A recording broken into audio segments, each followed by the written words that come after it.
It starts with you and me. Then we create a community, bringing you a new point of view. Him and her spaces.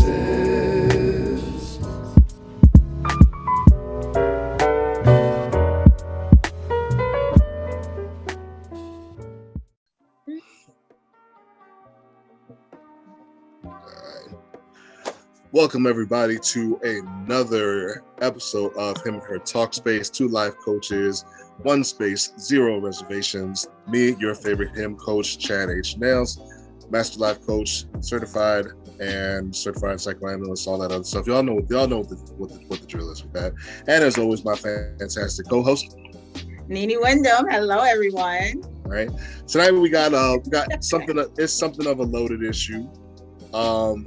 It's something that I've seen not a whole lot of people talk about, but it's something that's very important. And we don't pull no punches here. We come up with topics, or y'all send us stuff, and we jump into it. Whatever it is, however uncomfortable it may seem, that's what we're here to do. Tonight's thing is boundaries in the Black family. What does it mean to have them? What does it mean to not have them, or to not have healthy versions of it? And what we can do to establish them, what can we do to convey them to the generations behind us, or the generations in front of us, so on and so forth. It's a big thing because we have a lot of, especially here in America. I'm not sure exactly how it is with Black families overseas or in the islands or anything like that. But I know here in America, it's a tough one. We have all these stories in our families of this grandparent that did something that nobody talks about, this uncle that did something or didn't do something that nobody talked about, this cousin that everybody knows about but nobody can talk about. And it's so funny, we just had this kind of happen in the new Disney movie Encanto, where there is, and I'm not going to give away a spoiler, but there is a family member that's been excluded and nobody talks about it. And that's kind of a shameless plug. Y'all go see Disney's Encanto on Disney Plus, and now they didn't pay me to say that. It's just a damn good movie. So it has something to do with tonight's subject matter. So yeah, as always, we like to lay down a little baseline as far as what everybody's understanding of it is. So real fast, and to the forum, and we're monitoring the chats and stuff like that. Y'all come off mic if y'all ready to say something. Y'all put it up in the chat if you're ready to chat it up. What does it mean to have boundaries? All right, no right or wrong answer.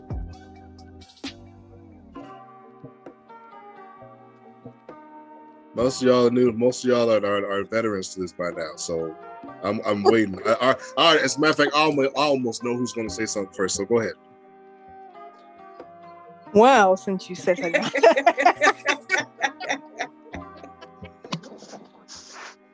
Yep.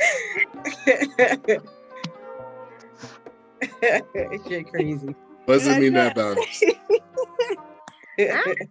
I mean, I think boundaries is when it's just limits, or I think it's limits that or protections that you put into place to protect maybe your mental health or your physical well-being or something like that. It's just the limits that you communicate to people that that they can't go beyond certain points with you. All right. Anybody else chime in?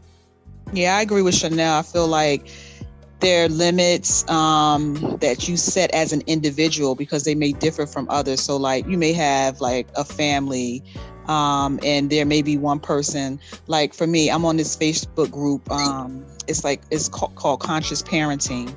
And a lot of people within the group talk about how they parent differently from their parents, and they set certain limits like in terms of like who can reprimand their child or who can, like just certain things. So I think it's like what Chanel's saying is like it's limits that an individual set. But I want to add that it may be different. They're like individual limits. It doesn't have to be like the norm for everyone.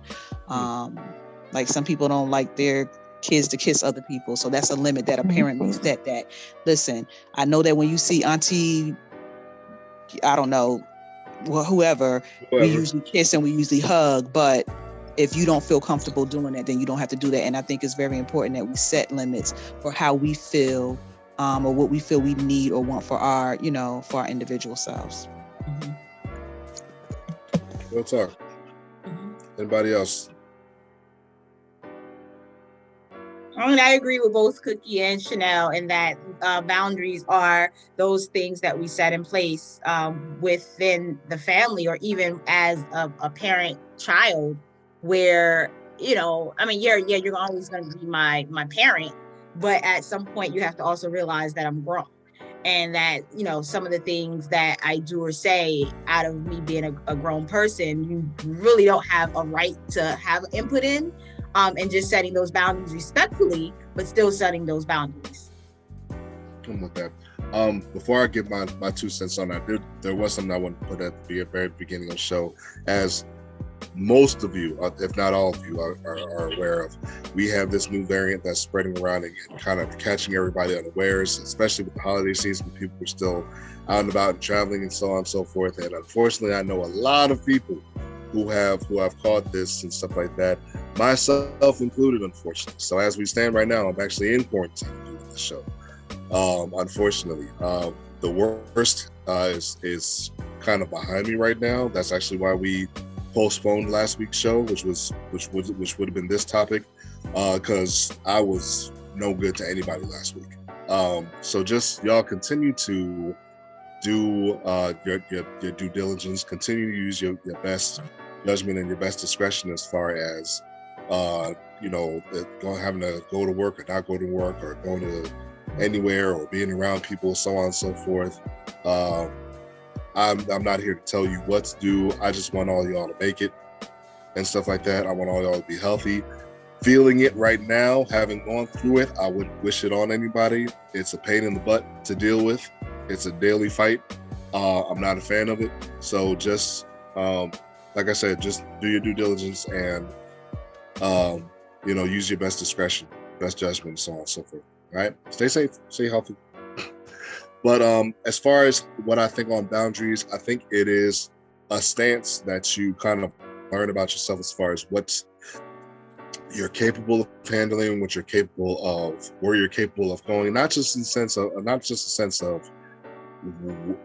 what you don't want to have happen, but also what you do want to have happen. And I think with the conscious parenting thing that you were talking about, Lakeisha, I think that's really cool, where it's not just setting the no's, it's also setting the yeses, and being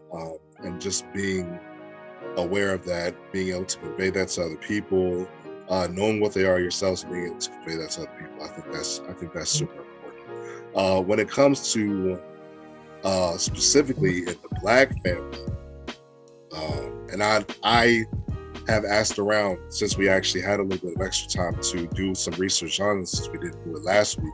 I actually asked around to a lot of my friends and other family members and so on and so forth. Like, how do you feel about having boundaries in the family and so on and so forth? And have you encountered things where it's like, oh, well, we don't talk about this in the family, or we don't talk about that in the family?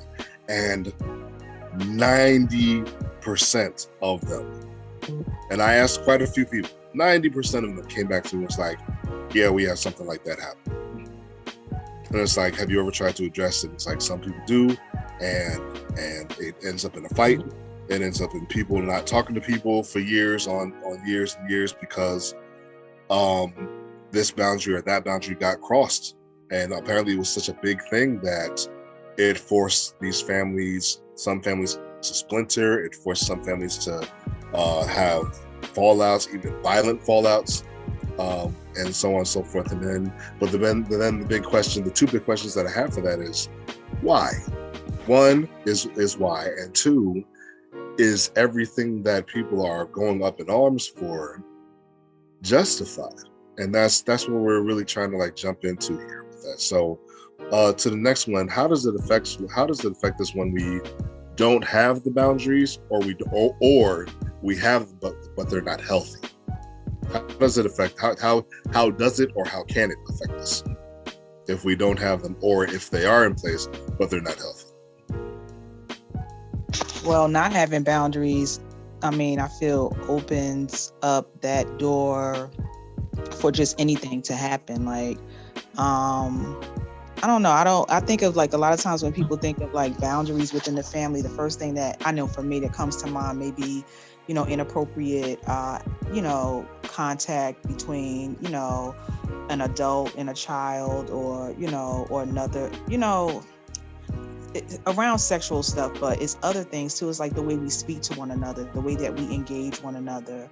I think a boundary that's crossed is, I don't know. I feel like, I don't know, you guys may not agree, but like gossiping about people and backbiting and like, families doing that type of like, having that type of mess going on and not calling a person out when they do that. Now, I feel like very strongly about that because I feel like, it's enough going on in the world. I feel like your family should be tight. And I understand that, families are like, more often than not, most families have that type of bickering going on. It's not like a unique thing, to a particular family. A lot of families have that, going on, like siblings can't get along, or, sisters and, siblings holding on to things that happened when they were younger because the parents didn't set boundaries, and the parents didn't say, listen, you can't talk to your sibling like that. That's and right. The next time I hear it, it's going to be a problem. When my girls get out of hand, and they're still very young, I make them sit and hold hands, and their nose be snotting and they be, acting a fool or whatever. So you're going to sit there and you're going to hold her hand. But like, how long can you do that? So you try to set an example very early on, but I will be transparent in that. I feel like, I think somebody mentioned it earlier about the way that we speak to one another, or I forgot exactly what it was the person mentioned, but I had to take accountability for the way that I would speak, because I sometimes speak very strongly. I'm a very blunt person, and I would find like over time I would use that as an excuse. Like, well, that's not just the way I talk, or that's just the way I am. No, that's not okay. And it wasn't until I started like to sit back and like really think about like, well, how does that impact, or how will that impact your children? And then I started hearing the way that they would speak to one another, like in their play. And it really dawned on me. I was like, dang, that sounds so harsh, or that sounds crazy. But they were just mimicking, really, I had to be honest with myself, they were mimicking me. It was just, I knew it was me. I didn't need anyone to tell me. I said, they speak strongly to each other like that. Even like to their dolls, that's me. And it's like, so then what do you do about that? You have to, kind of take accountability and, try to do better. But I think I'm up here rambling. I don't forget what the daggone question was, but can you repeat it one more time so I get back on track? Good damn it. All right, now. All right. So what happens when there aren't boundaries in place, or if there are boundaries in place but they're not healthy? You done used up so I all just pretty your much was saying, I'm sorry, I was just pretty much saying that it opens the What you door. got to say? It opens the door for things to occur that should not be occurring. Okay, thank you. Now, Chad, I'm gonna give you a reprieve because you're sick, buddy. Now we trying to have boundaries. You don't want me to cross that boundary since we're talking about it on this show that's recorded. This my show. This my show. I make the boundaries. Anyway, go ahead. Now you don't cross the boundary. How you want to cross the boundary? I made it. This is my show. I made the boundaries. Go ahead. Go ahead, King. Go ahead, King. See how COVID to make you talk? So, the boundary line, I feel like if you just like picking back off of what Lakeisha said, if you don't have the boundaries, it's a big space between, or big separation from the family. As I'm talking in my household, because I had to set boundaries. My mother had to set boundaries. I have a child in the house, so between me and my mother, it's boundaries for dear life. But Uh-huh. if I didn't set one or she didn't set one, my child would not. She'd be all over with no problems. Like she'd just be a bad child. Seriously, it's just like it opens a lot of doors that shouldn't be open if you don't have them boundaries. If I have to talk to her and tell her about how to talk to people, and she's very sweet. So when it comes to, you can't talk to certain people because everybody's not nice. You could say hi, but all that hugging and kissing everybody is not proper. That's not what we do. And the way you talk to grandma, you have to respect her. If we didn't have that boundary, she won't have no respect for me or from my mother. So it opens up a lot of bad things if you don't have any boundaries inside. I'm talking as in inside my household or around the house, period. All right. I would say I'd say that's a good rule for any household, really. But thanks for sharing that. On that note, we have some stuff to share with you guys. We got videos. Name something that Black people, especially older Black people, are not ready to hear. A lot of what. Let me start that. Name something. Got that right. Everybody can hear that, right? Wait, play. Yes. Yeah. Okay, so Keisha, this is what you sent us. That Black people, Oh. especially older Black people, are not ready to hear. A lot of what y'all consider disrespect is younger generations establishing healthy boundaries. And if I can take it a little bit further, the younger Black generations are killing it right now. Going to therapy, breaking generational curses, outing predators in the family, exploring their spirituality and going beyond just white Jesus, learning ways to teach their children that doesn't involve abuse, embracing their sexuality and allowing others the dignity to do the same. I hear the older generations complaining about the younger generations, and there's a part of me that just wants to be like, y'all should be really quiet. Like, I'm not saying that the older generations didn't do their best. I'm just saying that there was a lot of trauma that y'all passed on, and that trauma is being overturned right now. And you guys should be thankful for that. Anyway, bless your hearts. So, that's what we had on that one. Another one we had Iyanla speaking on what is Madame Noir.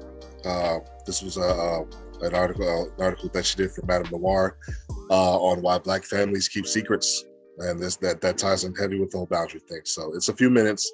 We're actually going to go through the whole thing, so it'll give us a little bit more detail on it. Families keep secrets.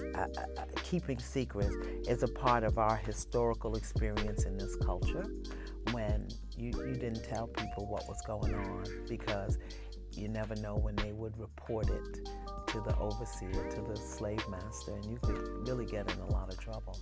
And I think it's just kind of a cellular memory within us that you just don't tell because it puts you in danger. How does that serve us today? Does it still protect us in some way?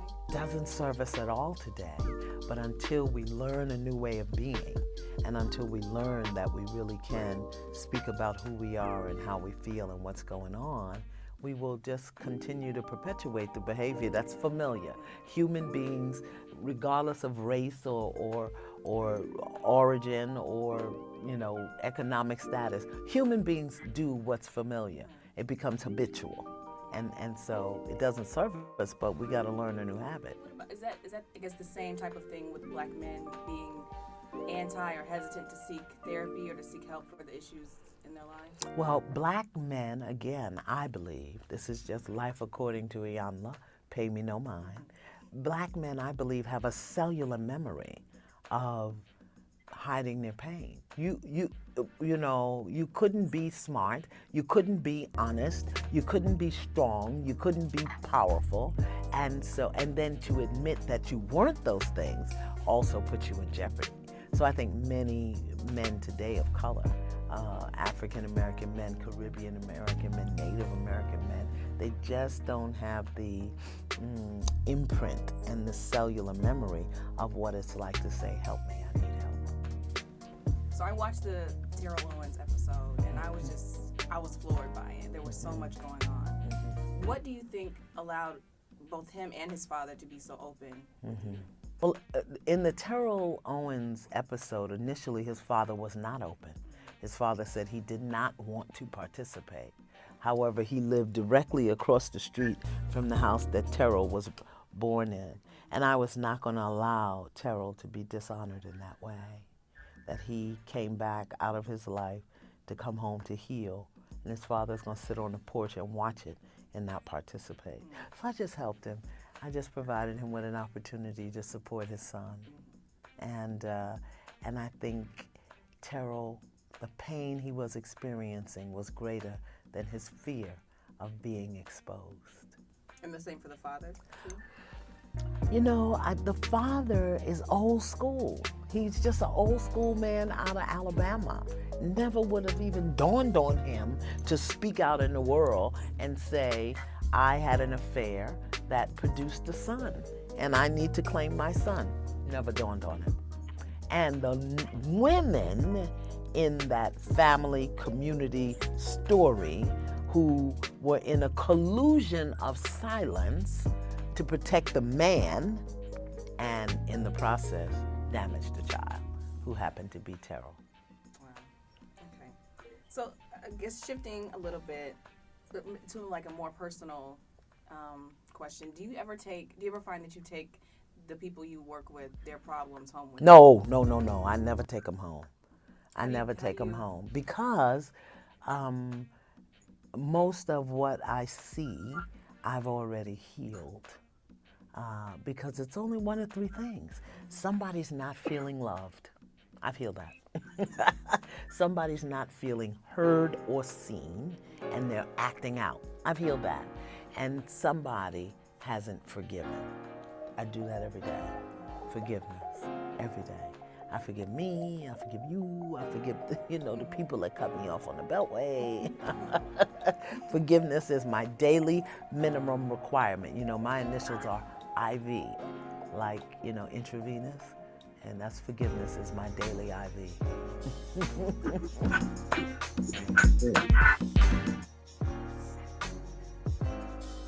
Wow. Good stuff. So that puts a lot more depth into what we have talking about what we're talking about tonight. So what are some reasons, and they kind of touched on it in both videos, what are some reasons why we don't discuss boundaries, or some obstacles that we have in discussing boundaries, especially as it pertains to our family structure? I think sometimes people don't know how to create boundaries. I think some of what they were talking about in the videos is the conditioning that people have experienced, and they don't know how to get beyond pain. I was watching this YouTube channel, and it's called I think it's Soft White Underbelly. But anyway, it's this guy who does these interviews with people on Skid Row, and one of the people that he interviewed was a guy named Tyrone, who was like, I think 50 something years old, and he talked about the boogeyman and how his father had married his mom. His father was 40 some years old. His mom was early 20s when they got married. And his father had other children before her. So he talked about spending time at his grandmother's house, his father's mother. And this guy would come, and he didn't really know who this guy was. And come to find out, well, the guy would actually molest him all the time. And he said that no one in the family talked about it. The guy would sit and have, food and have dinner and everything, and he just couldn't figure out who this guy was.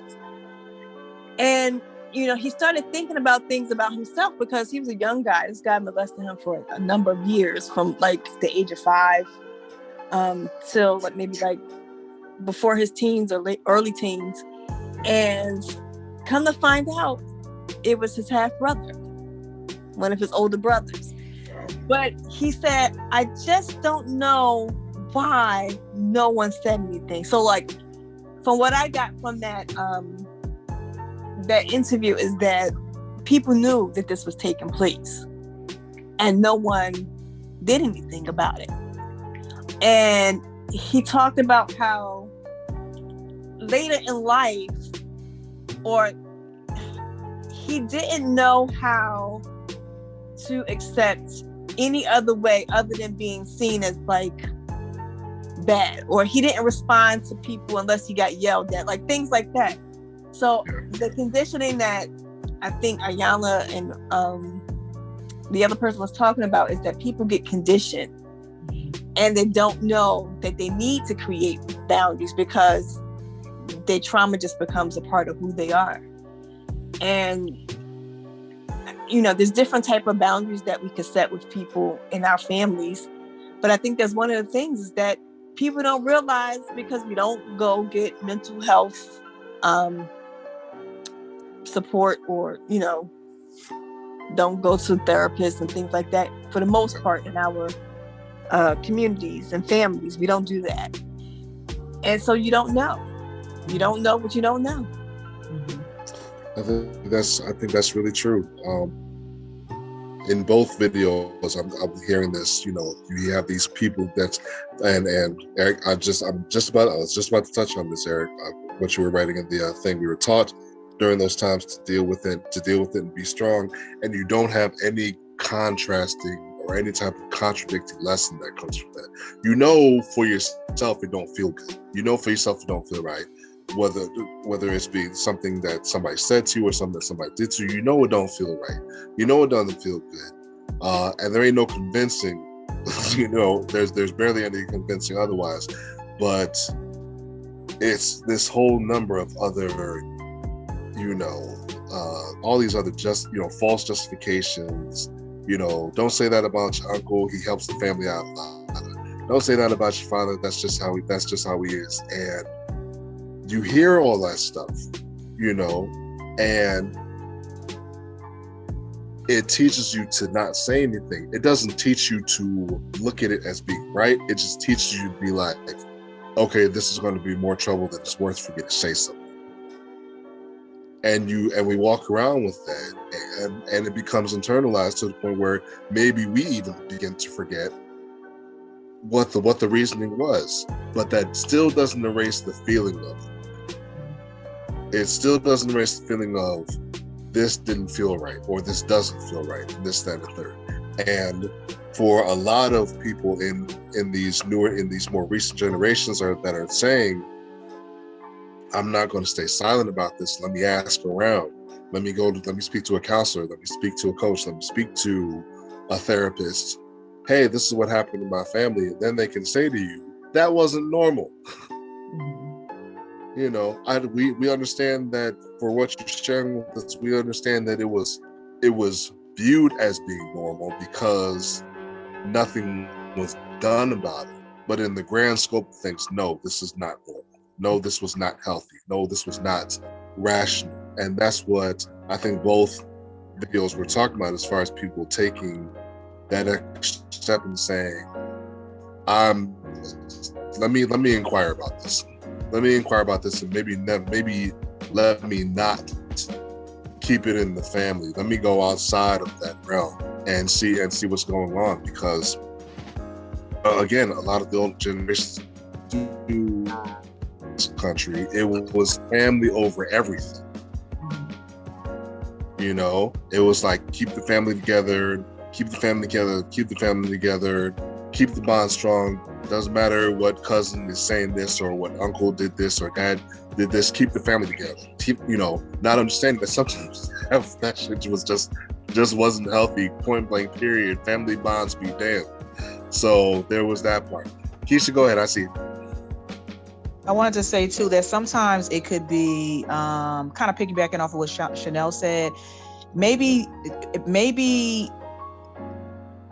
anyone asking the question of, you know, who this guy was will open up the door, this Pandora box of of so many other things that people were not prepared to answer. Who knows what the whole story behind that was.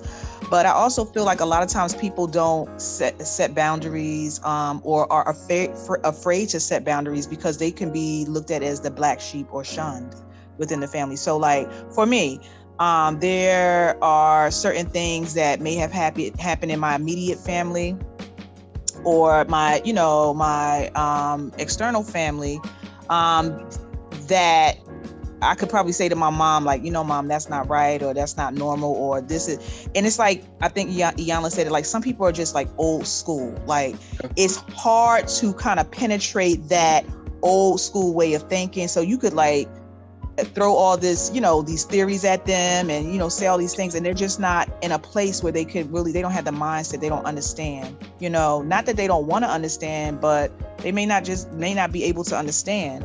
I think that a lot of people hold things in because they're fear of being shunned. Like Iyanla said, is the three things. You either want to be heard or seen, or there's I think she said fear there, or whatever else she said. So it's reasons why people won't come out and, you know, or divulge certain things.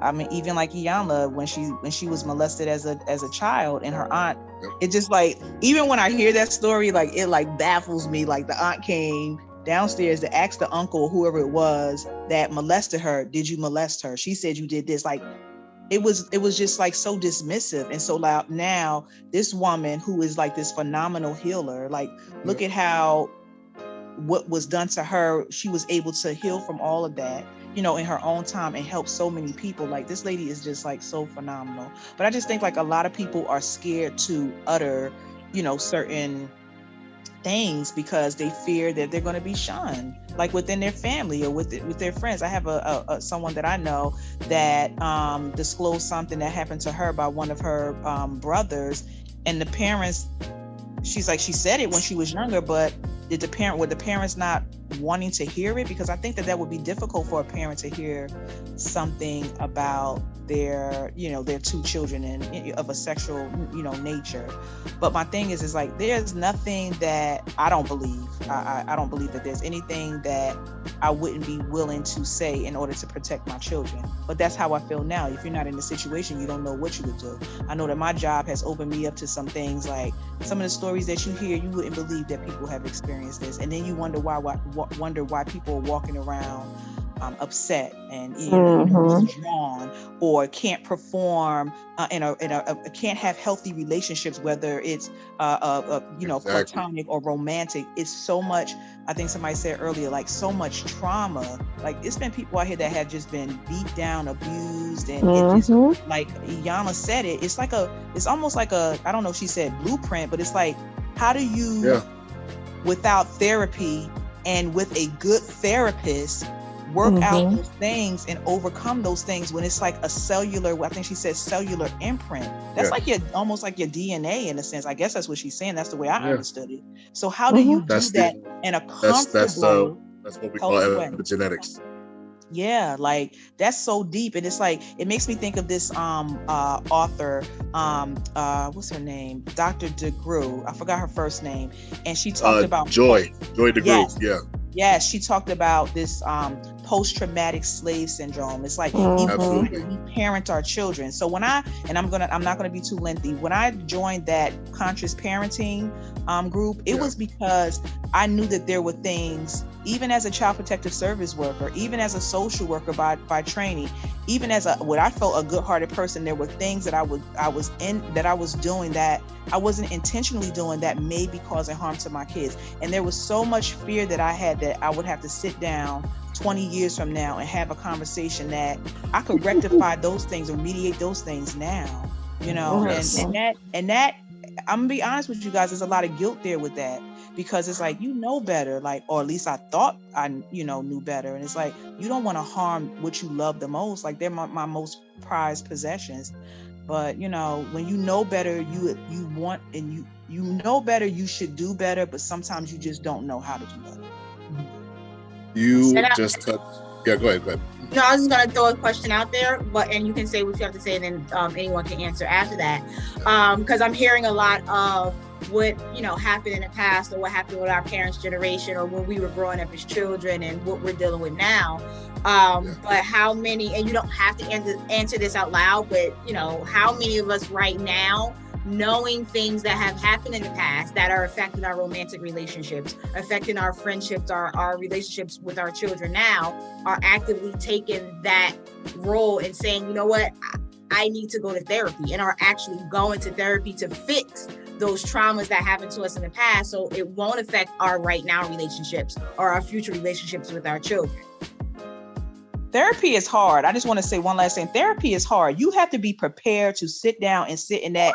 That's like somebody pointing out all of your flaws. Like, that's easier said than done. You know what I mean? When you have to face those demons and face those things, it's going to be a lot of tears. You have to be mentally prepared for that. There has to be a gentleness from your therapist in the way that you discuss certain things. And so people throw out, oh yes, I'm going to go to therapy and I'm going to do this and talk, until you sitting in that seat and you have to talk about those things that have been bothering you.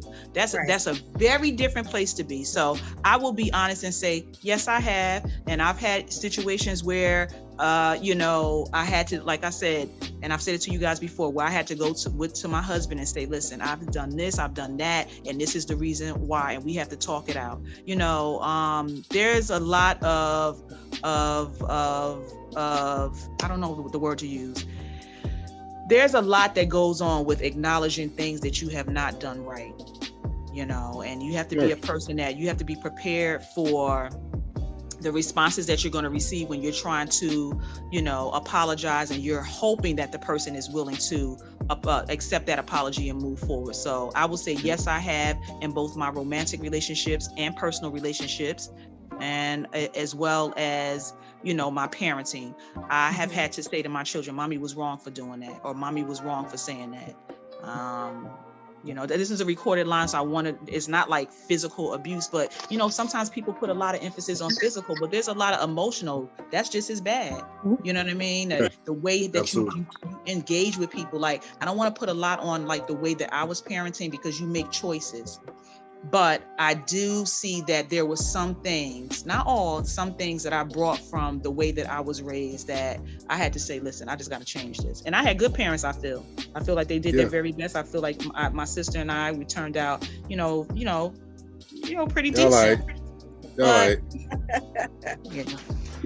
So that therapy piece is a lot. People throw that out, but it's a lot of work in that. Like Iyanla always says, you ready to do the work? And she says that for a reason. Because it's work. This is work. Yes. It is. It's just work. like it's conditioning to get it in, it's conditioning to get it out. And you touched on some very major things, especially in the parenting department. Two major lessons that I got. One lesson that I got from my own children.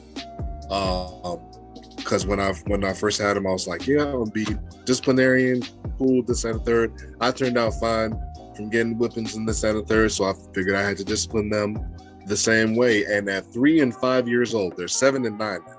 So just to tell you how much time has gone by, at 3 and 5 years old, they sat me down and was like, Daddy, we don't like whippings. And I said, I had just enough wherewithal to be like, why? Like what's going on? And at 3 and 5 years old, they had enough wherewithal to be able to explain to me what whippings did to them and how they felt it was an overbearing form of punishment.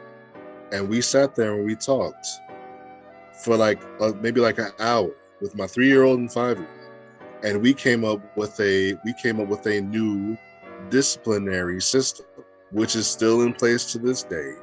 And I'm very happy to say I have my kids are so, every parent says their kids are so well behaved. My kids are really, truly well behaved kids because of that adjustment. There are, it's not to say that they don't ever act out, but they are to understand what type of people my children are. Because you got to remember, they're people, they're not possessions. To understand what type of people that my children are, and to understand that they're not the same as me, and they're not the same as my parents, this, that, and third. So perhaps in this case, maybe the same thing wouldn't work to understand what type of what type of people they are, and then to have complementary disciplinary actions for their personalities. I have little to no use of it, actually, because I mean it's in place, and because they know it's in place, and they have an understanding of what the boundaries are and what the expectations are as far as what they're supposed to do and what they're not supposed to do. Even for us having that in place, I very seldom have to use it, which is wild to me. You said, and then you mentioned the other thing about old dogs not being able to learn new tricks, and people being old school. My father and I had something of an issue with that, where he thought he still had to be this whole, alpha male bulldog, barking orders, so on and so forth, and that's not conducive for me. I'm not a big yeller like that. I'm not a big, I'm not for that. And I would tell him as a kid, and as a kid, it would act out me wanting to run away from home because I'm like, I can't take it, my nerves. Right. So as I got older, I started having more and more conversations with him, and it got to kind of a critical point where those conversations almost yielded in us physically fighting, until one day he pulled it, and I just looked at him and was like, it hit me. hit me and get it out. I have been scared my whole life of you hitting me when I'm trying to share some stuff with you. Hit me and get it out of your system, and then maybe afterward we can talk. And I called his bluff, and he didn't hit me, and we were able to talk after that. And we had been able to talk all the way up until his passing, and he learned some new tricks. And I thought that was massive. It was a shifting of the boundaries from something being in place but being unhealthy to something else being in place and it being more resonant for the type of relationship that he and I wanted.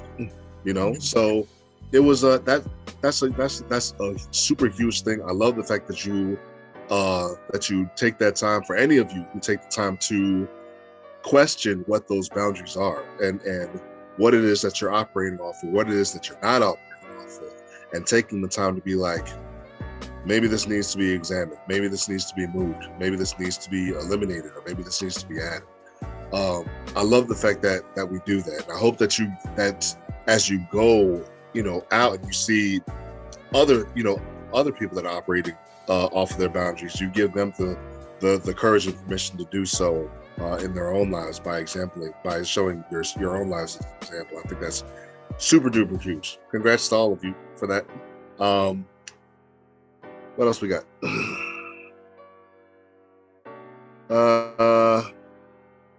What are some ways that we can establish healthy boundaries? We already kind of started answering that, but yeah, we can do some more of that. Anybody got any more details on how we can establish healthy boundaries? Anybody at all? When someone does something that you don't like, just directly and immediately say that you don't like it instead of beating around the bush. I think that's a way to establish a healthy boundary. Because at the end of the day, the person is either going to receive it or not. But maybe someone, I think it depends on the way that the person receives it. But say for instance, I don't know, somebody. I mean, sometimes I overtalk people and you should know better. Maybe that's not the best example, but just saying what you don't like, because in any relationship, you should be establishing, your wants and needs, right? Within any type of relationship, whether it's a friendship or romantic or platonic. So I just feel like you should just say it. Like, when you do that, I don't like it. And, just like your kids did. You guys established a healthy boundary in that they let you know that they didn't like that you were spanking them, and you were open enough as a parent to listen to what your children were saying to you, because you knew that what you were doing was impacting them. Yeah. Absolutely. Being able to communicate effectively is one way to establish boundaries. Being self-aware about what it is that you desire, and engaging with different people, what is the outcomes or what do you want to protect? Are you trying to protect your peace? Because like, say for instance, you have somebody that's like really negative in your family or whatever, and you need to create some boundaries surrounding, you know, how you engage with them, or financial boundaries. Like, you know, you may have family members that want to borrow certain, you know, amounts of money or keep coming to you for money, and you have to create some healthy boundaries around what you're willing to do for other people financially. So just, I think the work would go into figuring out, you know, how you communicate, sticking to it, and identifying what it is that you want to create boundaries around. Because like I had this one teacher I was coaching, and she was a new teacher, but she got caught in the crowd of the older teachers. And the thing is, like, they were tenured, she was not. So they could say and do certain things with certain protections. She didn't have those protections, but she was moving as if she did.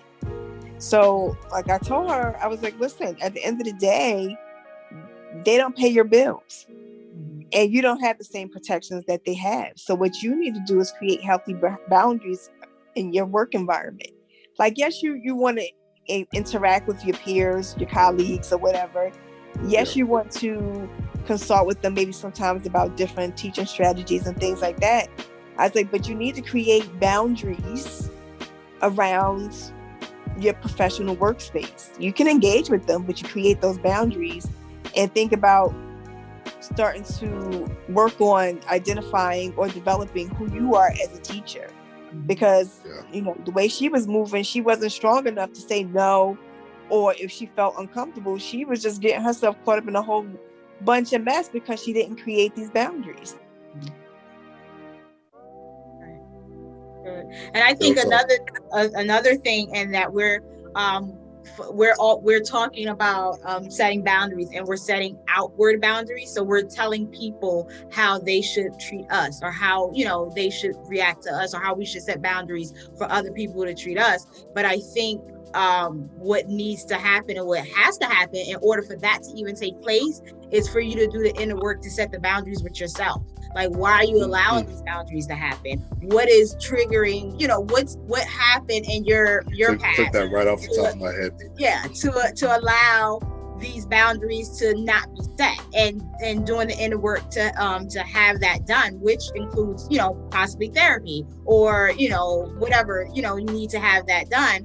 But why am I allowing these boundaries not to be set? Or why am I afraid to tell someone, you can't treat me like that, or you don't have the right to say these things to me or do these things to me? So I think in setting those outward boundaries, we also have to establish boundaries within ourselves. I think that you, like I said, you took that right off the top of my head, Dee. Before you can say anything to anybody about what's going to work or what's not going to work, you yourself have to know what those things are. And so you guys have heard us say it time and time again, even from first season, doing that self-work, doing that, knowing yourself, knowing what works for you, knowing what doesn't work for you, and even as you grow, being able to take account of when your own boundaries shift due to your growth. You know, something that you might not have been able to talk about 5 years ago might be something that you can talk about now, and you have to be able to see that movement, or see that growth, and be like, okay, I understand that didn't happen 5 years ago, but now I can talk about it. And maybe people who knew you 5 years ago and have respected that boundary, you might be able to go back to them and say, hey, you know, you remember that subject from a few years ago that we weren't able to talk about? I can talk about it now. Is that still something that you need to have happen? And that allows for us to deepen our connection with other people, and being able to establish a higher sense of vulnerability, a higher sense of rapport, a higher sense of trust, and so on and so forth. And people who are worth something, they'll respect you for being able to do that. As much as you respect yourself for being able to do it. People who are worth something, they'll look at your growth. They'll look at the fact that you had the conviction to to be able to state what your boundaries are. They'll look at the fact that you were able to take account of where boundaries have grown or shifted or matured and so on and so forth, and being able to say that. And it just makes for a better overall experience for everybody. You now have things that you can expand upon, and to the people who care about you, who are around you, they're able to say, hey, I know this much more about this person. This is something I can give more into, and so on and so forth. So it really works for everybody in the grand scope of things. But at the end of the day, like Nene said, it definitely starts with you. Keith, something to add? Yeah, just to touch on the respect level that you were saying. I think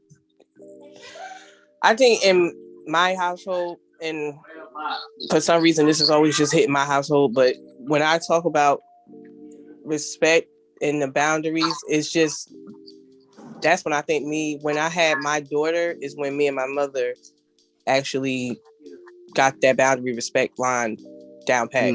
Because before it was just me and her. So I felt like I had to stay quiet. I couldn't say much. I couldn't do much.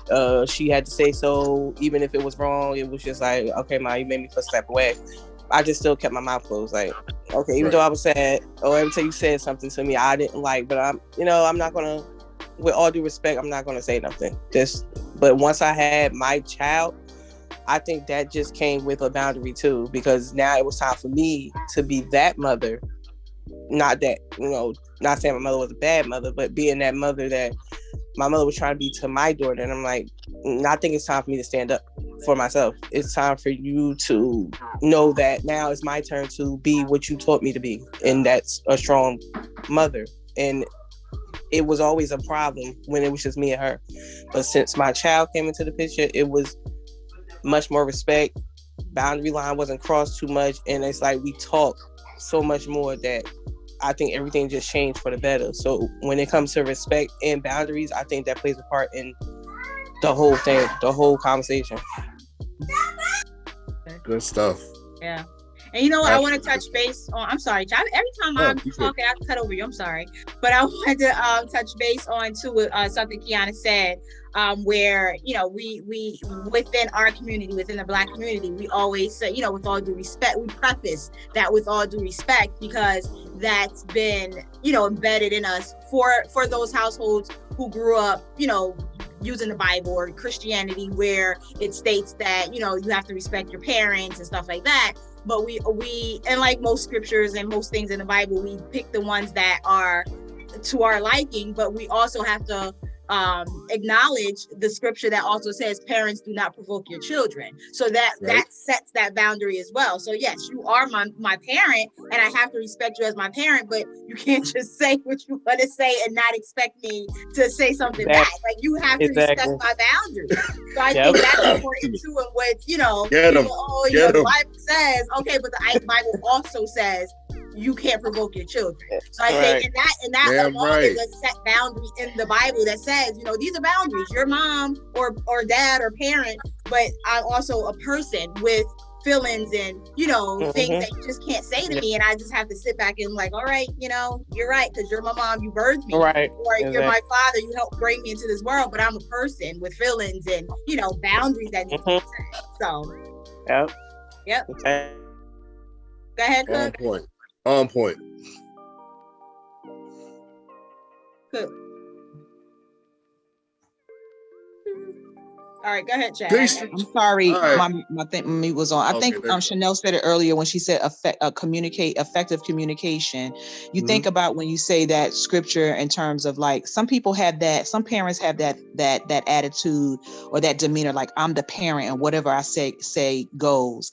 But what about when you're a parent that, you don't, not that you're not a good parent, but like you have some things with you, like it's not okay to cuss your child out and call them every doggone nasty, like you're talking to somebody out in the street.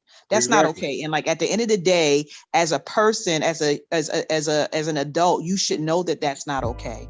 And so then you may have some parents that may not curse their kids out, but they use very strong language in terms of like just the way that they approach everything with them, and that's not okay. So like Chanel said, it comes back to effective communication. I remember having a close friend, like they in their family they talked about everything, and it wasn't like, and it was like different from me because it's like some of those things wouldn't, fly in my household, but I kind of like respected the parents in that they gave her the opportunity to like express herself. And it kind of made me think, like, what is wrong with that? What is wrong with a child being able to say, like Chad said with his children, I don't like it when you do X, Y, and Z. Why is it okay for us as adults and, our relationships, like our friendships, our work relationships, to say, well, when you micromanage me as a supervisor, that makes me feel blah, blah, blah, blah, blah. Or with our, our friendships, that I don't like when you do X, Y, and Z. Why can't we allow our children to do that? And you think about it, if everything stems from our childhood, or most things, well, pretty much everything stems A from our lot, yeah. childhood, Oh yeah. right? And if we start doing that work at that time during their development, what would our adults look like? We would have What? people that would be able to communicate effectively, to express themselves. People wouldn't have grudges. The three things that Iyanla was talking about. I mean, you would probably have some residuals of that, because no one is perfect. There is no perfect family. There is no perfect parent, and there is no perfect child. We probably would have environments that are just, I don't know, like we're talking about, much healthier. It's okay as a parent to say that I've done some things wrong and try to correct yourself, before it's too late, because the only thing you're doing is really like just opening up the door for your grandchildren, and your great grandchildren to have, I don't know, like healthier interactions with people, whether it's outside of the home or inside of the home. So I just think that a lot of us take what we're taught, and or what our parents say, and we take it for gold. Like Kiana was saying, sometimes that things are not right, but you're apprehensive because you want to be respectful to your parents. Sometimes my mom will say certain things and I'm like, oh boy, I want to be respectful to my mom. So how do I say this to her without being disrespectful, but talking to her and saying, well, mommy, woman to woman. That has worked for me with my mom. Like, well, I'm a mom, you're a mom. And so I want to express myself to you without being disrespectful, but this is the way I feel. And there have been times that my mom is like, okay, I thought about what you said. And then we're able to have a conversation from there. A lot of parents just don't think that they're wrong. And they think that, that old saying, do as I say and not as I do. But most kids are not going to do as you say. What's going to end up happening is later on, they're going to do what they saw. So they're doing what you did. So you got to just, I think whoever came up with that was trying to get away with something, to be honest with you. So that's just me. I agree. I think it's more about control. So when you talk about like the historical context with just like the physical aspect of like hitting and things like that, that was all to train human beings to do certain things and to be a certain way. Like, slaves couldn't be heard. They had to just be seen and do what they was told to do. And then generationally, some of those things got passed down. But even if I was to take it away from just like the slavery narrative, if you just look at the way our societies are set up, you have people who, even in our corporate environments or whatever, business environments, it exists on that hierarchical structure where you have some people who are making decisions and who are controlling things, and then they expect for the other people to follow suit with limited backlash or resistance. And then it also speaks to how you value people. Sometimes I feel like we haven't slowed down enough in our everyday lives to really sit and look at the next person, to really value them and honor them as what you guys have said, as human beings. Because when you look at young children, a lot of times people, for whatever reason, even though we know that they're human beings, we don't treat them as if they're human beings. And a lot of what we do in early childhood is we do positive guidance. So we don't sit there and do corporal punishment. Of course, we can't do that in the school district, but these are practices that anybody can do in their home, where you actually guide the person and you talk through certain issues, or you model certain ways of being. And then you're also looking at why a person chose to do whatever behavior or action that they chose to do. Everything is done for a reason. So if you have a child who is displaying like maladaptive behaviors and things like that, it's coming from a place that maybe they're trying to communicate something. Usually you find that children who are being abused or whatever, they behave a certain way in school. Children who are hungry, they behave a certain way in school. Or children who are neglected, they behave a certain way in school. So all human behaviors are communicating something, whether it's a need, a want, desire, whatever, it's communicating something. And we just have to, most people are not trained to even look at things, through that lens. But I do think that, valuing the other person and trying to figure out, how you want to exist, because every relationship isn't going to be peaches and cream. When we think about our parents and stuff, a lot of times we don't see our parents as being their own human beings with their own issues and things like that. We kind of put them on this pedestal, and most of the time nobody's parent can really sit on that pedestal. They fall at some point, and then we're so disappointed and let down. But one of the things I did notice with a lot of the young parents is they do parent their children differently than back in the day. And one of the things I noticed is like when Chad was like, "Oh, I got spankings, but I turned out okay." A lot of us say that same exact statement, not realizing that we're actually like passively trying to, I don't know, like we're trying to justify. trying to placate that stuff. I hated that. Yeah, because like when I think back to the times when I had, got spankings and things like that, and I had some pretty severe spankings too, man. I've had that great extension cord type of spanking. Wire coat hanger, or the old. I had the whip. I didn't get the hanger. I got the whip. And I got the hand. I got the belt. But those are all, man. Or the ultimate punishment. The ultimate punishment of making you walk out to the yard and grab your own switch to get your ass whooped. Yeah, but then it really was abuse. Yes. It was abuse. It was abuse. But most of us said the same thing that you said. Oh, I got spankings and I turned out okay. I need therapy. I did not. I need therapy. Not all the way.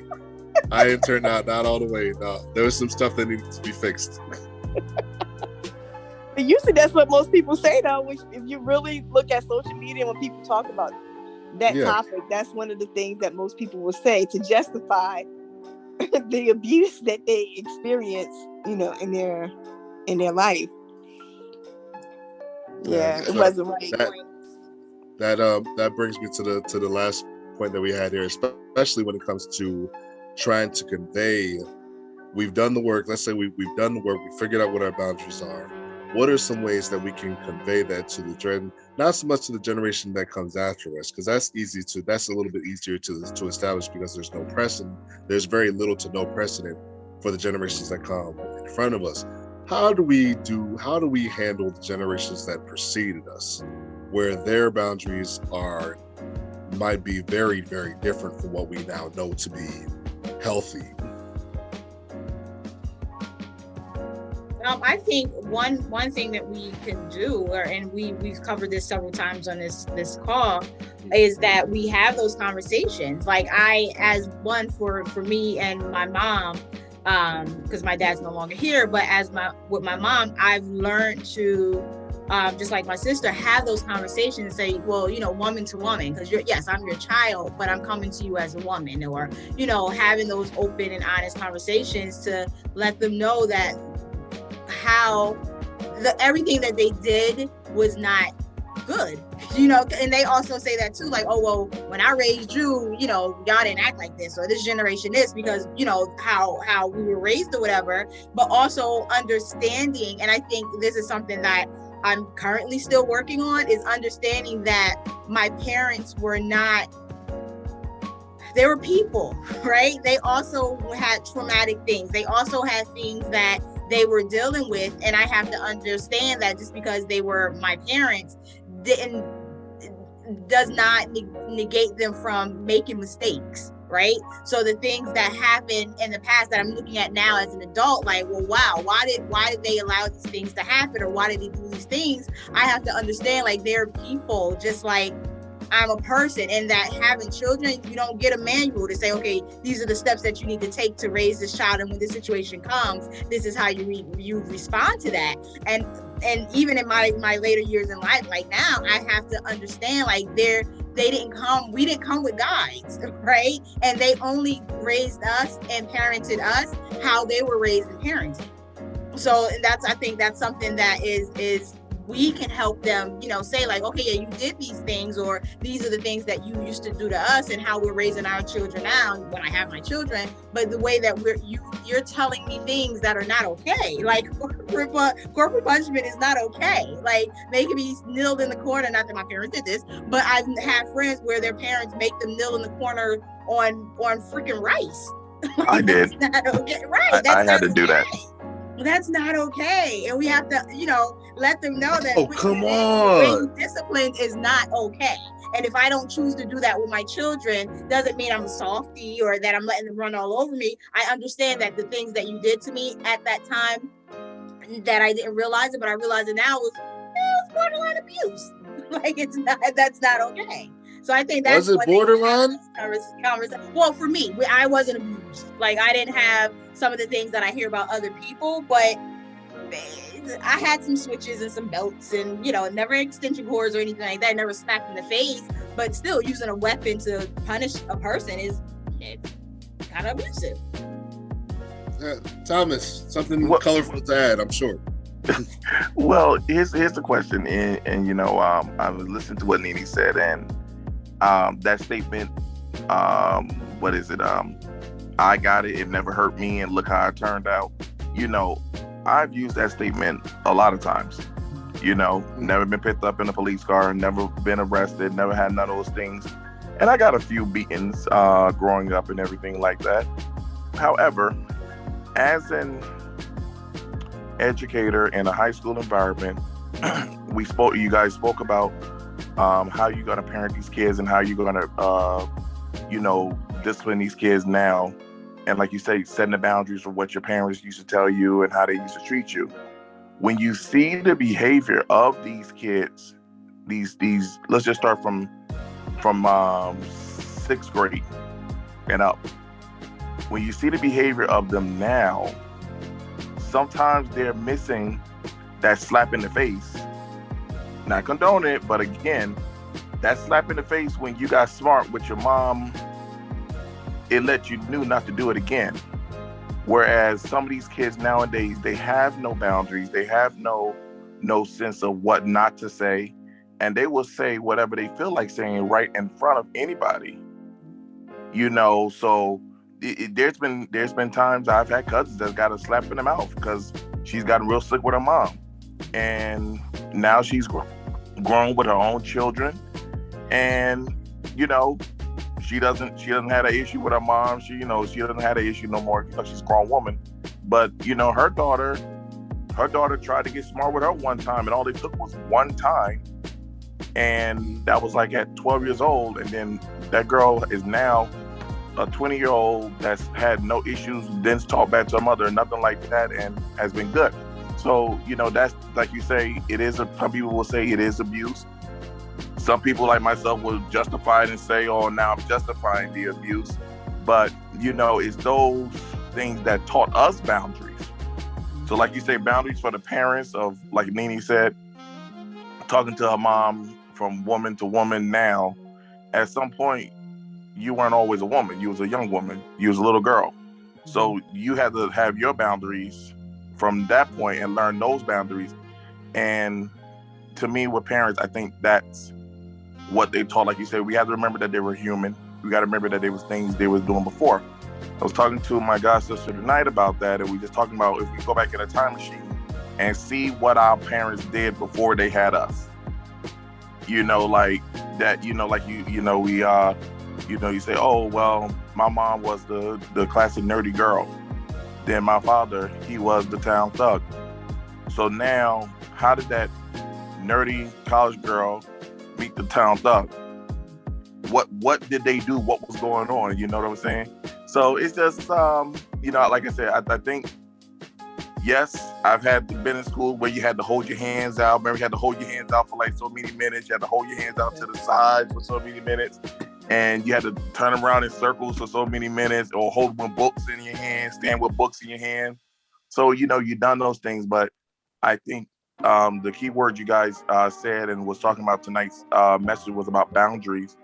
No matter what level you're on, it's teaching you some sort of boundary level, whether you're a kid, a young kid, or a grown adult. And like I said, again, I'm looking at it from, even with my girls growing up. Now, one of my girls there, my 8-year-old, she has a lot to say that she didn't have to say 8 years ago. And it's not always nice. And it's not always where you're raising your voice to daddy. But daddy's not going to do that. That's where mom steps in, and mom takes care of that, and mom handles that. Because if I was the papa, daddy's a little heavy-handed than mom is. But when she needs that to know what those boundaries are, and sometimes the boundaries can't be, okay, you don't talk to mommy this way, you don't talk to daddy this way, because sometimes some kids will see that and they will take that as a sign of weakness, abuse. Test it if you want. Test it if you want to. Right. They test it if they want to. And they will try to work it together and test it. And it's test as far as you can go and see how far they can go. I think that what I hear Thomas saying too is that I think we have to understand that when it comes to development, that people don't just exist within their family. So it's things that I think people have to, we have to have the considerations for the alternative. So when you talk about like those high school students and them not getting popped and things like that, many of their parents didn't know any other way to parent. So some of their parents might have given them, physical discipline. And then you might have some of their parents that didn't do any discipline at all. They like laissez-faire type of parenting. But I think that if there was to be an alternative, then it would have to be some intentionality in not just the interactions between the person and their parents and their families, but also in the environments that they live in too. So your environment help create boundaries as well. So absolutely. So a lot of those kids never experienced environments that was conducive to them learning boundaries outside of someone just dictating. So an example would be, I hear a lot of people talk about a popular charter school, and they had some very strict policies and ways of being like every day. And they constantly regulated the children's behavior. And they was like, oh, this is a good school. This is a good school. The kids are doing great, blah, blah, blah, blah, blah. Well, what happened was when they went off to college, they didn't do so well.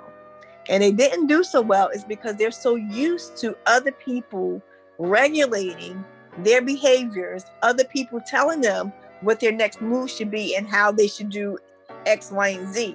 So when you have students like at the high school level that lacks like self-regulation, or they don't make the best decisions, they haven't been developed or given the support that they need in order to be people, to develop into people that can make certain decisions. Why? Their families, their environment. A lot of things that we experience in like our urban schools and things like that, you could go to suburban schools and you don't see that there. Yeah, I'm in a suburban school. I'm sorry, Chanel. I'm in a suburban school. No, I'm just doing a contrast here. No, right. But I'm telling you, I'm in a suburban environment. I worked in urban and suburban, and in the suburban, you see it even just as much, if not more, than you would in urban. Well, yeah, but again, you got to think about the parenting too. Like I said, some of those parents, they didn't go beyond like just having like a laissez-faire type of parenting style where they let their kid run amok. But it doesn't mean that they have to hit their kid. It could mean that they have to be a little bit more intentional in setting consequences that could be not physical. It could be taking something away or things like that. A lot of times we talk about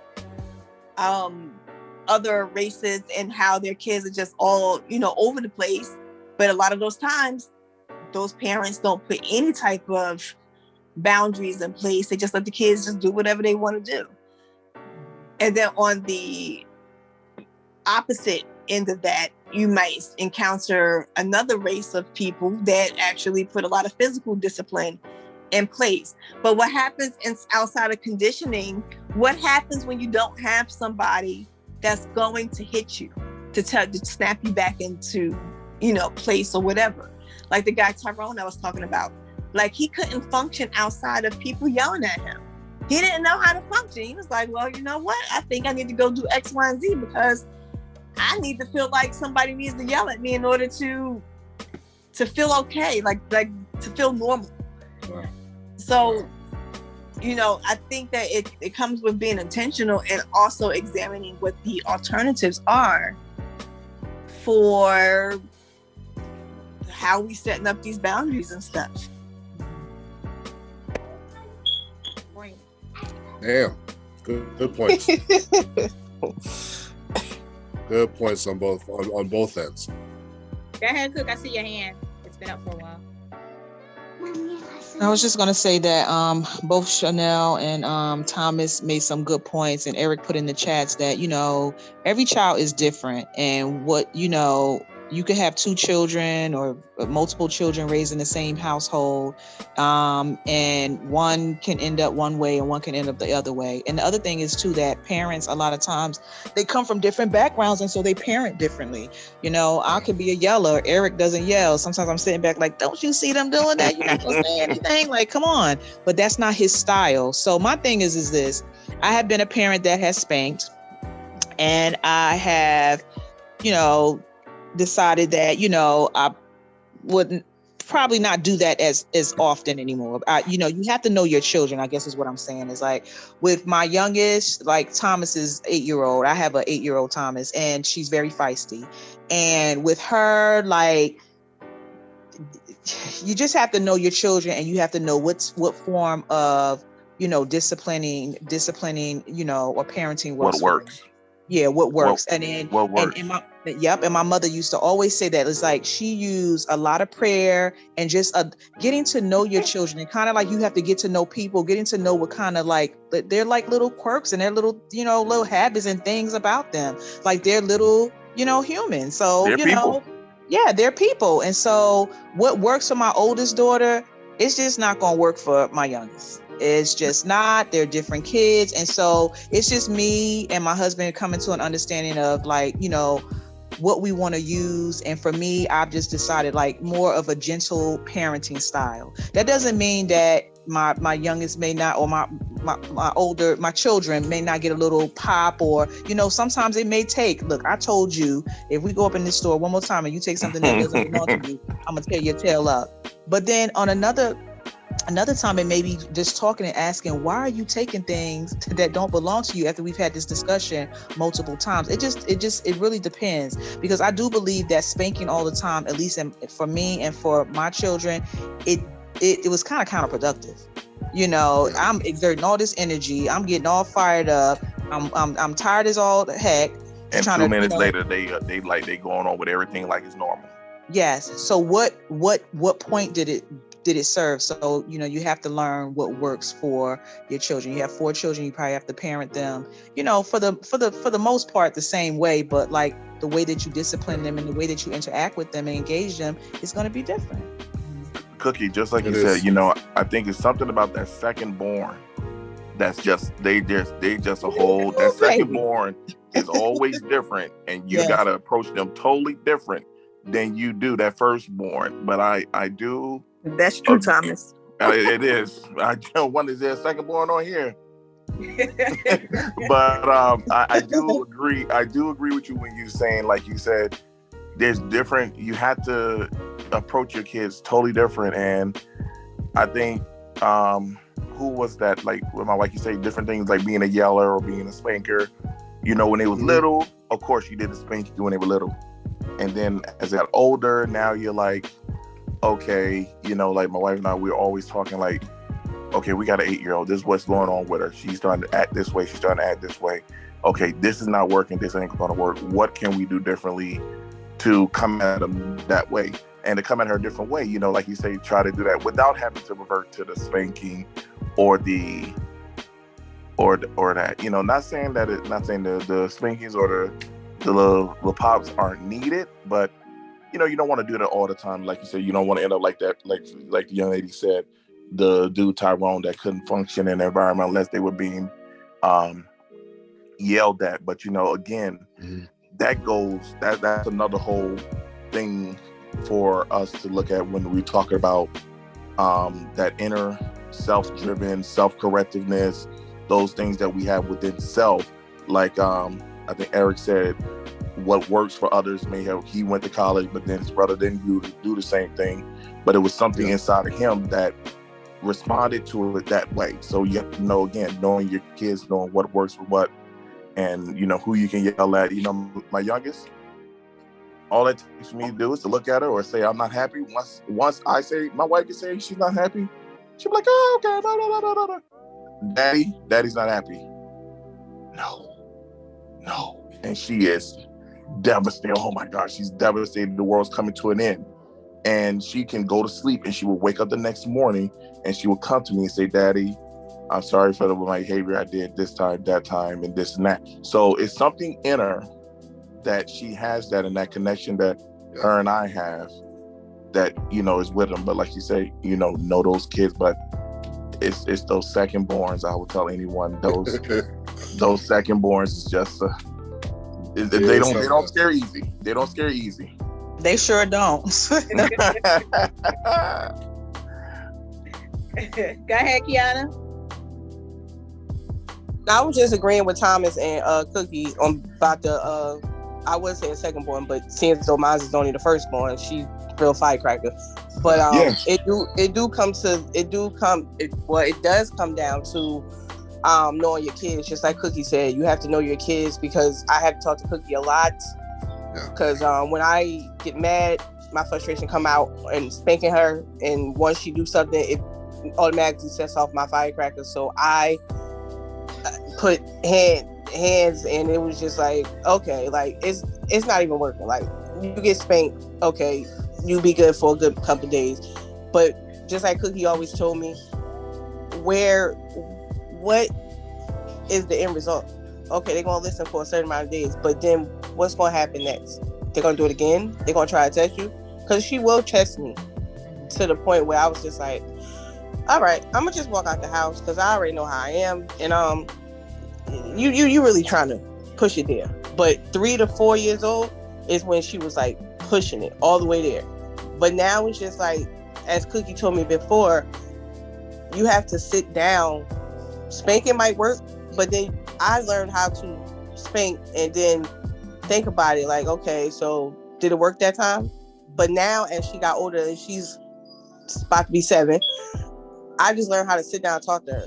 When she do something, it's like, okay, why exactly did you do that? Like, what's going on in your head? Because she's very smart, and she'll tell you a whole story, and you're like, I thought I was talking to a 35-year-old, but it's just like, okay, what happened? Like, what's wrong? What are you doing? Why did you do that?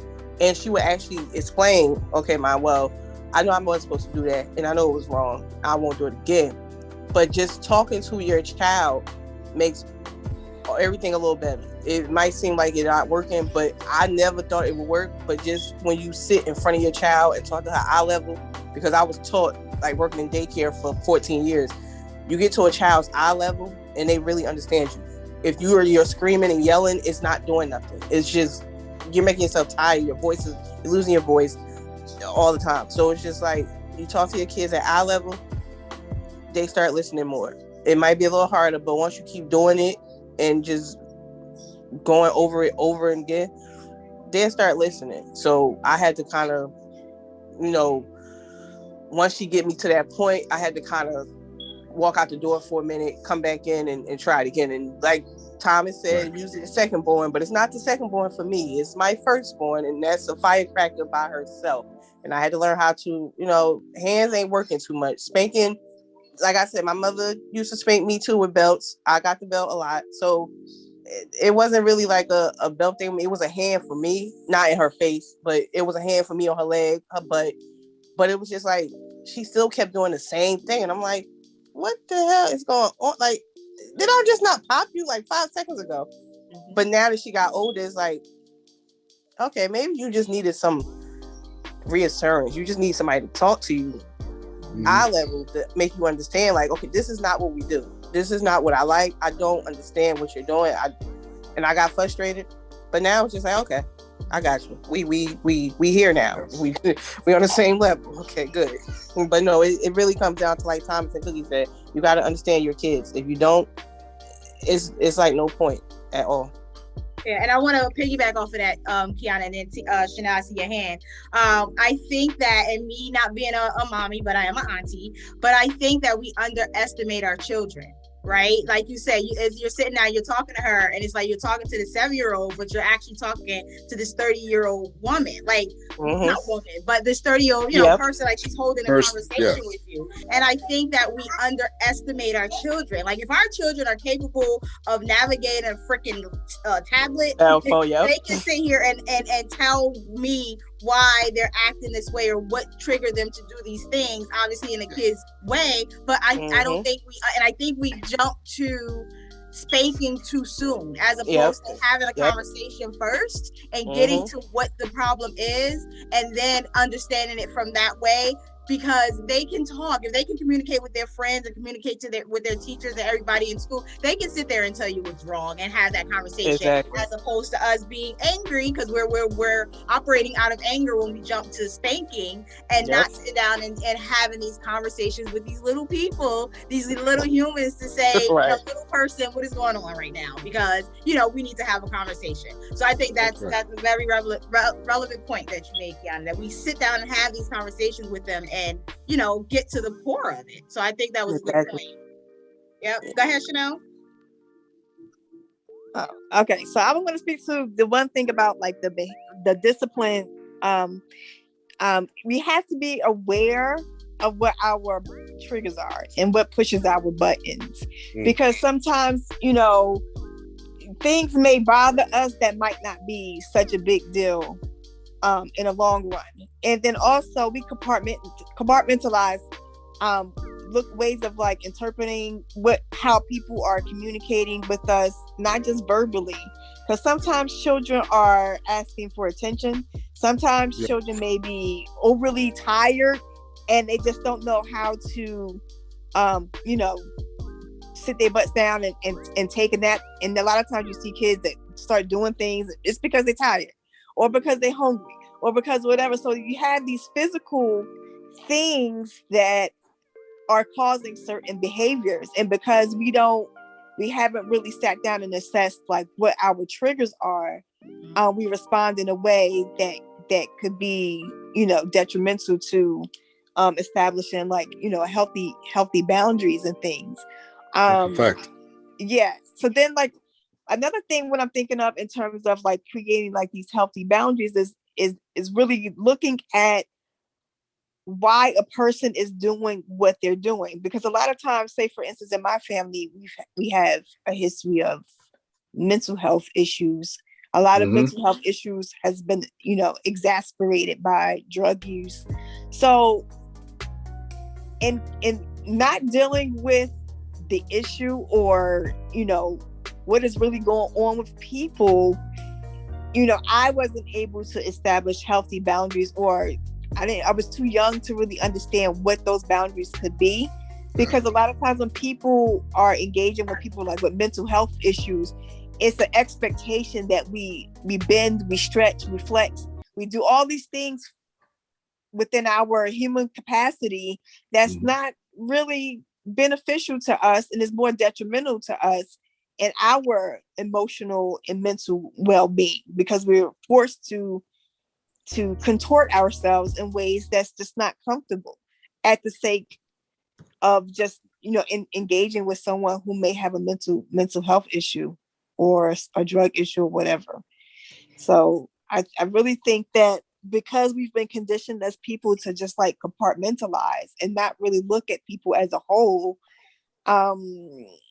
we're just forced to make these decisions or interact with people in a way that it just limits everything. That's all I was gonna say. I think that's so true. I think that's absolutely true. I think in a lot of cases, when it comes to seeing what people are operating off of, I think we do one of two things. I think we go straight to the consequence without investigation, which is what I see, which is what I see and hear everybody kind of like talking about. It's like, it's not enough to just rectify the situation, to take that extra step and figure out why there's even a situation to rectify. I think that's a huge thing, and especially in the family dynamic, for us to be able to go that extra mile and be like, and not just try to put a stop to it, but more effectively trying to put a stop to it as far as saying like, okay, well, why is this happening? Why is my son or daughter acting like this? Why is my cousin acting like this? Why is my uncle acting like this? Or my grandmother or my grandfather? And being able to say, being able to at least attempt to have that conversation, because it's not always easy, but attempting to have that conversation and seeing what the environmental factors were, if there were any, I think either Chanel or Cookie was saying, looking at the environmental factors, things that might not even have been in their control that they have responses to, and then also taking into account the things that the factors that are in their control that they make conscious choices to, and then how that affects their behavior, their decisions, and how that plays against your boundaries, or how that helps us to understand what boundaries they have set up. So it's a lot of moving parts to it, but it's worth doing. It's definitely worth doing. Chanel, I see your hand up, but yeah, and I also wanted to say too that sometimes we have to come to the realization that some people are just not going to change. So when we do go to create like boundaries and things like that, say for instance for me, like it really irritates me with the gossiping type of thing with like family and even in work environments. So for me, I'll like when people start to talk about, say for instance, a cousin, somebody, I might have cousins talking about another cousin, I'll get up and actually leave the room. And then they might say something like, oh, you left or whatever. I'm not going to talk about that person. I feel like if I'm not going to offer a solution or whatever, I don't see the point in having this conversation, pointing out this person's flaws or what we may, deem to be flaws or whatever. So for me, I place boundaries around that type of, because I've been able to like really sit and assess that I feel physically irritated when I'm in certain situations like that. Like I really feel it like in my toes, in the pit of my stomach, and it just irritates the crap out of me. So when I'm in a work environment, to create certain boundaries, I actually have to be a little bit more vocal and say, I can engage with this person and still engage with you. And it's two totally different things, but I'm not going to talk about you to her, and I'm not going to talk about her to you. And I've actually had to say that, just recently, to create a boundary around my relationship with two different people in my office, which I actually feel has helped, because they know I'm not about that life. I'm not going to do it. So I just want to share that.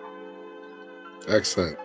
Glad to have that point. And again, hearing everybody's points coming in, it's like they all matter.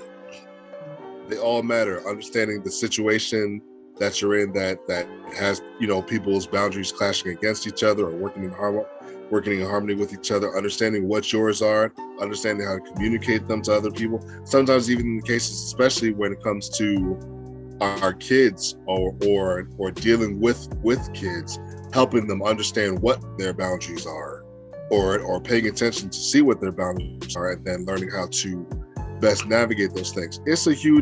It can look like a huge undertaking. However, the benefits, me personally, I feel like the benefits far exceed the energy exerted to find those things out, because who doesn't benefit from you understanding how to address them better, or from learning how to address yourself better based off of your understanding of what these boundaries are, what their boundaries are, and being able to, with that knowledge, being able to navigate them better, not mishandling them, not manipulating them, but like Nini was saying, looking at these people like they're grown or not grown, looking at these other human beings and being like, okay, I'm seeing you, I'm understanding where you're coming from, I'm understanding what's happening. I'm able to share what my boundaries are, what I'd like to see happen or not see happen, and so on and so forth. So it's a big thing, but it's a big and important thing, and it's a worthwhile thing in the grand scope of things. So I'm glad to see that we have a really good understanding of our own, and that we have a good understanding of how to not just navigate our own, but how to navigate those around us too, because it takes a level of care to be able to do that, actually, I think. And that is actually my coach's corner moment. I didn't broadcast that, but that's it. That's my 2 cents. Nini? Sure. So what I was doing when we were talking, I was writing notes, actually. So I think, for my coach's corner thing, I think that we touched base on it earlier about the traumas that we've dealt with as children, and from being raised by parents who not only suffer from maybe mental illness or substance abuse, or just weren't good parents, or didn't know how to parent, or whatever the reasons are, that we have to do the inner work now, right? So that doesn't carry over into our children or just in our current relationships with other people. I think doing the inner work is not only hard, but it's necessary. So I think, whatever that looks like for you, talking it out to people who hurt you, going to therapy, talking to your parents and saying, hey, when you did this when I was a child, those type of things, but doing the inner work so that you can be a better person, a better parent, a better friend, a better partner today. And also I think that if you ask yourself now what your parents did for you when you were younger that didn't work, and you're looking back on it now that it didn't work for you, and just making sure that you're not doing that same thing now as a parent, and setting those boundaries with your children, and allowing your children, and Kiana made a very huge point, and we touched on it too, but allowing your children to talk about what's bothering them and having those conversations with them to see where those issues are, what's going on. And because we weren't allowed to do that as children. When we were children, we were growing up. And I think that's one way of starting to set boundaries at a younger age, so that we have those boundaries set when these little people grow up to be grown people. So I think those are just doing the inner work. Overall, just doing the inner work and acknowledging, where we fall short. All right. And there we have it, ladies and gentlemen. Absolutely great discussion. I want to thank this week's panel, everybody, for bringing a lot of viewpoint and depth and detail to this subject. Knew it was going to be a big one. Knew it was going to be kind of hefty, but like I said in the beginning of the show, we don't shy away from shit.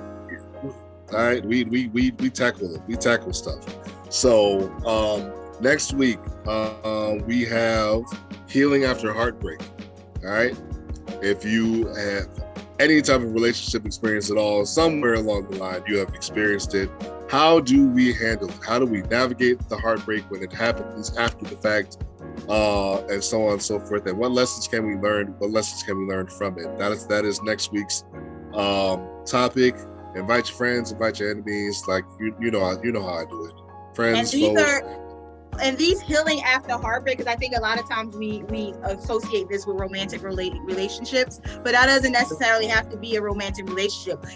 How did you heal after that best friend that you had since elementary school walked away? Right? So that's a heartbreak. Or how did it end when you've been with that job for 20 years and then they go and lay you off like, you're nothing? That's dealing with heartbreak. So I think when thinking about the topic and talking about the topic next week, not only thinking on a romantic relationship level, but those relationships that affected your life in general. Excellent point. So that is next week's show. As I shared at the beginning of the show, tonight's show was brought to us by one of our wonderful forum members. Thank you so much for that, Keisha. And she relayed that to us through IG. You can relay show ideas or things that you want us to cover through our IG or through Him and Her Spaces here, Him and Her Spaces on Instagram, or through Nini or myself directly, and also through our email address, which I just put in the chat line, himandherspaces@gmail.com.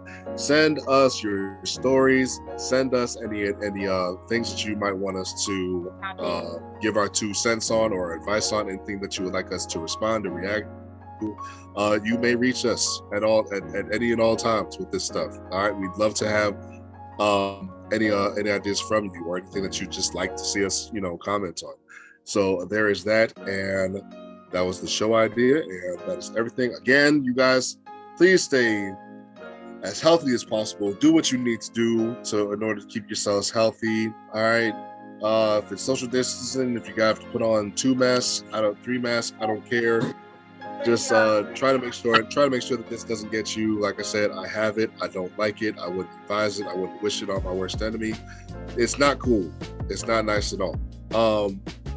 But yeah, until next week, we will see you on Him and Her Talk Space, where as always, we have 2 coaches, 1 space, and 0 reservation. Thank you guys so much. Have a great night. We will see you guys.